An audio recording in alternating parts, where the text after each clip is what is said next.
Percuma ditutup-tutupi. Sudahlah, ngaku aja kalau lagi panik, Pak Jokowi beneran jadi ketumnya PSI. Ini ada nih, kader banteng yang sebut PSI itu partai gurem dan PDIP itu partai besar. Cuma untuk menutupi betapa mereka ketar-ketirnya kalau Pak Jokowi ini bisa memimpin PSI dan libas PDIP. Sekali lagi saya ingatkan, sudah, gak usah ditutup-tutupi. Kita sudah tahu itu. Oke, baik. Begini, saya ke Bang Ferdinand. Bang Ferdinand, dari catatan saya, survei terakhir ketika Pak Jokowi tidak lagi atau menutup masa kepemimpinannya di Oktober 2024 lalu, kepuasan publik kepada Pak Jokowi itu mencapai 80,8%. Artinya, kalaulah nanti betul Pak Jokowi maju ke bursa calon ketua umum, kemudian terpilih di sana, artinya ini mungkin PDIP akan berhadapan juga dengan Partai Jokowi. Bagaimana PDIP merespon? Bagi PDIP itu kan memang PSI ini adalah partai yang paling nakal ya terhadap PDIP. Kader-kadernya selama ini banyak sekali yang mendiskreditkan PDIP, bahkan menyerang secara personal terhadap Ketua Umum kami Ibu Megawati. Tetapi secara kekuatan partai politik, kami itu adalah partai raksasa yang tentu tidak perlu khawatir dengan kehadiran PSI meskipun nanti di sana itu risih gitu ya? Ya namanya dicubit-cubit ya kan nggak nyaman juga ya. Sakit sih nggak cuma nyaman, nggak nyaman aja ya. Jadi kita tentu tapi kita tidak akan pernah takut dan tidak akan pernah khawatir dengan keberadaan PSI karena kita ya. Loh, ini ada kader dari PDIP teman-teman yang menyebut PSI ini partai paling nakal gitu. Dan katanya PDIP ini ibaratnya kayak ya nggak nyaman lah kalau dicubit-cubit terus gitu. Yang suka nyubit siapa memangnya Bung Ferdinand? Bukannya partai Bung gitu, partai Anda yang biasanya sih suka mencubit-cubit. Tapi ngomong-ngomong ya Bung Ferdinand, saya tahu kok sebetulnya PDIP itu lagi ketar-ketir kan. Kalau misalkan nanti Pak Jokowi beneran tuh jadi ketumnya dari PSI. Karena itu sudah bukan lagi rahasia umum, Pak Jokowi masih dicintai masyarakat Indonesia. Pak Jokowi masih dicintai beberapa kader PDIP. Iya, bisa jadi nanti justru ketika Pak Jokowi jadi ketumnya PSI ya kan, kader-kader PDIP itu banyak yang keluar dan ikut dengan Pak Joko Widodo. Karena memang basis suara yang diambil oleh PSI ini kan juga adalah basis suara PDI Perjuangan. Sehingga itu jadi PDI merasa terancam? Tidak merasa terancam, karena tapi tadi mengatakan basis perjuangan, basis suaranya PDI. Basis suara itu sama, tetapi kita tidak merasa terancam, tetapi gangguan seminimal apapun kita harus antisipasi. Bagi kami PDI Perjuangan, gangguan sekecil apapun kita harus antisipasi dan tangkal. Jadi kita akan membaca gerakan-gerakan politik ini semua dan kita akan merumuskan langkah-langkah bagaimana menghadapi situasi ini. Karena memang di beberapa tempat menjadi sebuah gerakan politik yang menjadi sebuah ancaman yang berpotensi dianggap menjadi ancaman besar nggak sih Bang Ferdinand? Tidak sama sekali tidak menjadi ancaman besar, tetapi kita harus melihat semua gangguan harus diselesaikan, diamankan dan dicegah. Karena namanya gangguan sedikit banyak kan pasti akan berpengaruh kepada elektabilitas. Ke PDIP? Karena basis suaranya sama. Tentu nanti kan akan terjadi pertarungan antara kader PDIP dan PSI di daerah. Itu kalau Bung Ferdinand mengatakan hal tersebut tandanya PDIP itu merasa terancam Bung Ferdinand. Udah ngomong gitu aja. Tidak usah terlalu berbelit-belit mengatakan enggak, kami itu enggak merasa terancam. Cuma untuk mengantisipasi ini ya perlu kita melakukan beberapa hal. Udahlah, ngaku saja gitu loh. Kita udah tahu kok dari gestur PDIP, gestur kader-kader PDIP menunjukkan bagaimana PDIP ini ya udah ketar-ketir melihat kayak nggak siap semisalkan nantinya Pak Jokowi ini memimpin PSI dan bisa menjadikan PSI partai besar melibas PDIP. Sebelum lanjut, aku mau ngingetin kalian dulu nih. Jangan lupa untuk klik subscribe di bawah ini dan pastikan kalian share video ini supaya kalian tidak ketinggalan info terbaru dari kita. Kalau sudah, yuk kita lanjut.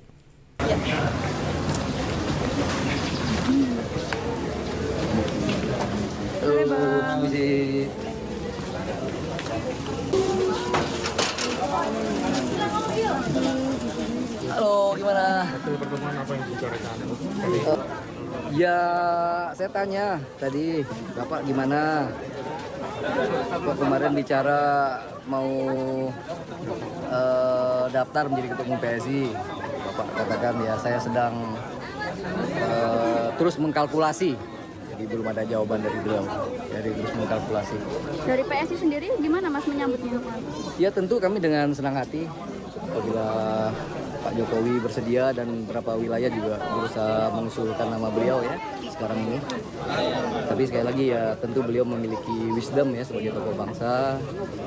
Apakah akan berlabuh di PSI atau tetap menjadi tokoh netral pada saat sekarang ini. Sekali lagi tadi Pak Abah bilang sedang berpikir keras untuk mengkalkulasi yang terbaik. Sejauh ini selain Jawa Tengah sudah ada berapa wilayah? Saya detailnya coba dicek ke ini ya, ke panitia yang ada di Jakarta ya, saya belum lihat. Tapi Mas menyikapi ada dua fenomena maksudnya dari Mas Kaisang dan Pak Jokowi masuk dalam bursa ini gimana? Ya nanti kan belum pasti kan, belum pasti. Tadi beliau sedang secara serius mengkalkulasi tadi bahasa beliau. Saya kalkulasi.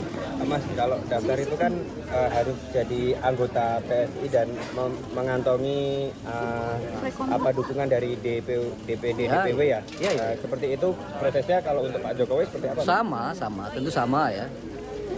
Karena pada dasarnya kan tiga hal ya. Kenapa ini terjadi? Pertama, PSI.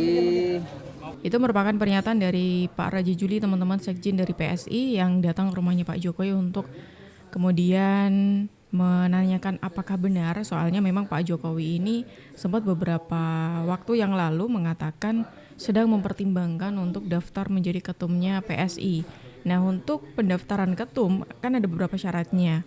Itu memang PSI kali ini sudah menjadi partai super terbuka alias bukan milik keluarga tertentu saja, itu sudah pernah ditekankan, bukan milik kelompok tertentu saja tapi milik semuanya.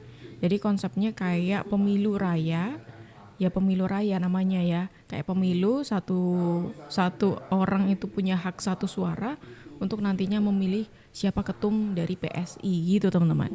Dan yang menariknya lagi, ini ada pernyataan dari orang dekatnya PDIP, ya kayak apa ya, beliau ini ya pokoknya orang dekatnya PDIP lah teman-teman ya, itu mengakui sendiri kalau PDIP itu tanpa disadari lemah tanpa Jokowi.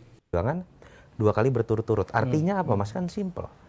Kalau mereka ingin memenangkan ketiga kali berturut-turut, mereka nggak bisa sombong mengatakan kita tunggu perintah Ibu Ketua Umum dan asal kita kemudian solid kita menang. Nggak bisa. Dulu Ibu Mega yang maju sekalipun, bukan hanya anaknya, kalah.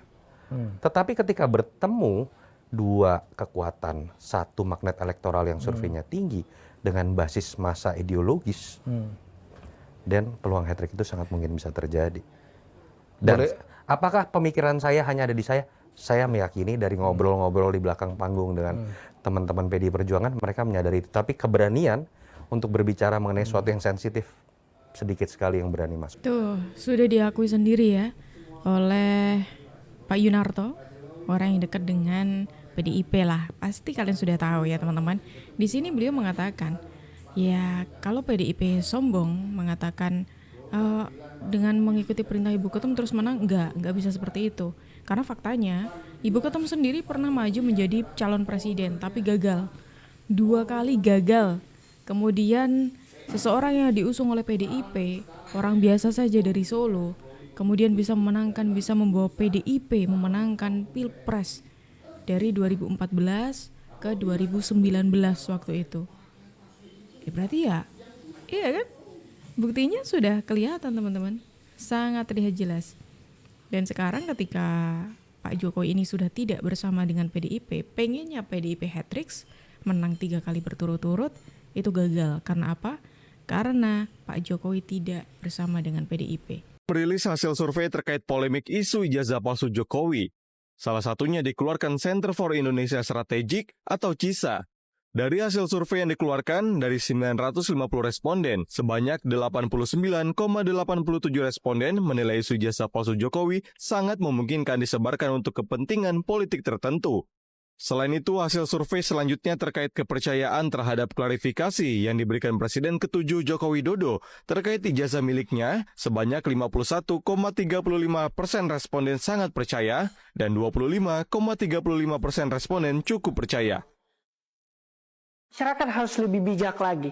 Kembali pada pencerahan publik bahwa sekalipun ada hal-hal yang misalnya diduga menunggangi isu-isu seperti ini, saya rasa bahwa dengan membuktikan diri secara hukum, Pak Jokowi hadir sebagai warga negara Indonesia, mengklarifikasi, kemudian pihak UGM juga ikut serta untuk memberikan pernyataan secara resmi, maka saya rasa masyarakat tidak usah ragu dengan klarifikasi dari kedua lembaga resmi itu. Baik Pak Jokowi sebagai mantan kepala negara dan kepala pemerintahan, maupun juga UGM sebagai institusi pendidikan yang resmi. Ada survei teman-teman yang mana suaranya itu sangat tinggi sekali, hampir 100% hampir ada di 80-an sekian persen gitu, percaya kalau ada kemungkinan masalah ijazah ini itu digunakan untuk menyerang Pak Jokowi dan keluarganya.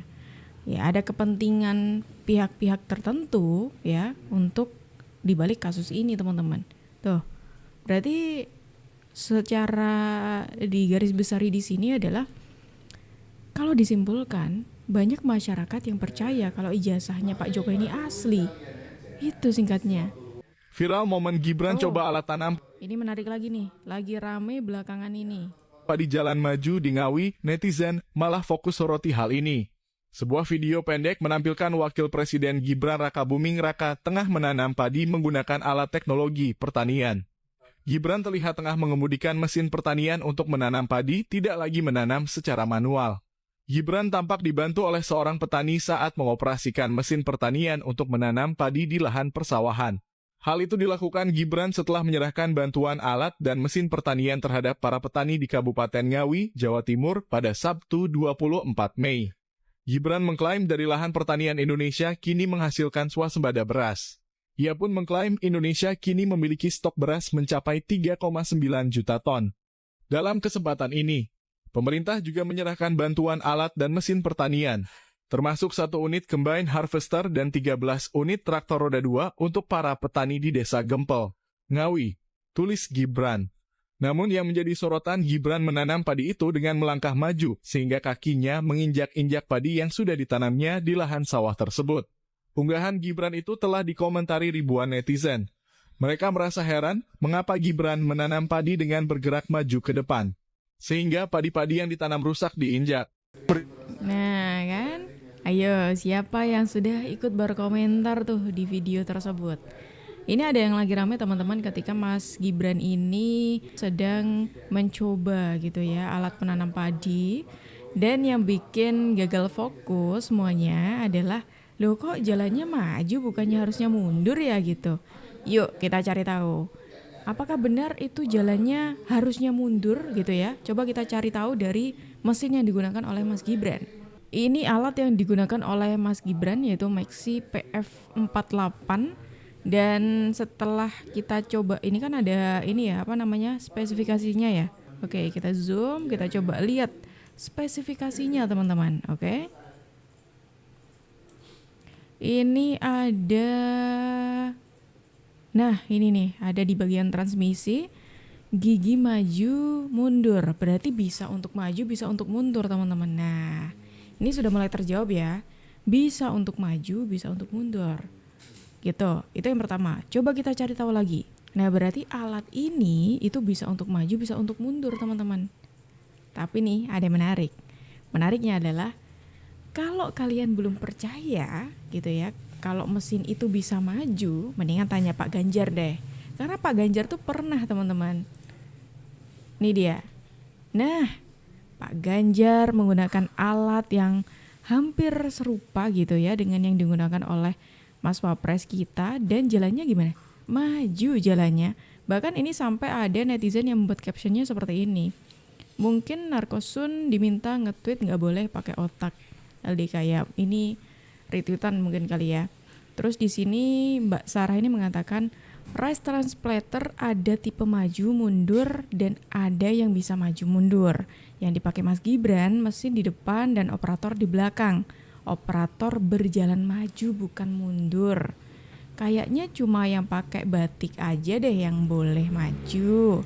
Kita coba lihat fotonya teman-teman, ini dia. Ini yang dikomentari netizen ya. Kok jalannya maju sih Mas Gibran gitu, sedangkan kalau kita coba cari tahu lagi, dulunya tuh ada tuh dia. Seseorang yang kalian sudah tidak asing lagi dengan beliau ini, kemudian juga menggunakan alat yang hampir serupa, jalannya maju. Kenapa waktu itu tidak dikomentari teman-teman? Gimana tuh? Wey, selamat datang di channel YouTube Gibran. Ada video baru. Serius? Paling serbu dislike sama likes lagi. WK. Selamat nonton. Wah, ini menarik teman-teman. Kalau tadi saya kan mengatakan, oh ini tuh ada komentar negatif soal Mas Gibran mengenai jalan maju ketika menggunakan alat penanam padi. Nah, kalau kita bicara soal dislike, komentar orang-orang, itu kan memang sering ya berseliweran di sosial medianya Mas Gibran, sering kita tonton teman-teman. Kayak ibaratnya tuh saya pernah membuat video ini juga kalau ternyata ada permainan-permainan di balik komen, di balik dislike dan like, seperti itu teman-teman. Coba kalian cari, mungkin kalau belum tonton video itu silakan nanti dicari di channel ini, di scroll di bawah itu insya Allah ada. Nah sekarang kita lanjut di pembahasan soal Mas Gibran ini. Memang di kontennya Mas Gibran yang tadi, yang Mas Gibran mencoba alat tadi, itu kan banyak yang komentarnya negatif, rata-rata juga mempertanyakan kenapa kok maju, kenapa nggak mundur, padahal alatnya itu bisa untuk maju juga teman-teman. Dan itu pun alat yang kurang lebih hampir sama, itu juga pernah digunakan oleh Pak Ganjar, dan jalannya juga maju waktu itu.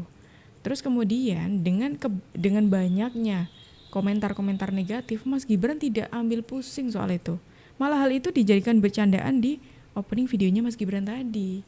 Dibuat bercandaan teman-teman. Itu menariknya. Sebelum lanjut, aku mau ngingetin kalian dulu nih. Jangan lupa untuk klik subscribe di bawah ini. Dan pastikan kalian share video ini supaya kalian tidak ketinggalan info terbaru dari kita. Kalau sudah, yuk kita lanjut. Perjuangan kita masih panjang. Selamatkan Indonesia dari tragedi yang luar biasa buruk dan memalukan ini. Kalau ada orang yang mengatakan, buat apa dia tahu sudah lengser? Ya, tapi tidak bisa. Orang yang sudah pernah memimpin selama lebih dari 10 tahun itu melakukan hal-hal yang di luar nalar. Buah itu tidak jatuh jauh dari pohonnya. Sama mulai dari pendidikan di SMA, S1, dia bahkan mengaku-ngaku S2, itu semuanya bodong. Ini ada Bung Roy Surya lagi yang ya masih dengan misi yang sama untuk menyerang Pak Jokowi dengan Mas Gibran. Kalian aja deh teman-teman yang coba komentar dari videonya Bung Roy tadi, yang memberikan komentar negatif tentunya untuk Pak Jokowi dan Mas Gibran. Gimana menurut kalian? Silakan tulis pendapat kalian di kolom komentar teman-teman. Dan terima kasih karena kalian sudah menemani aku dari awal sampai akhir teman-teman. Kita akhiri dulu sampai di sini. Aku Juju pamit undur diri. Sampai jumpa.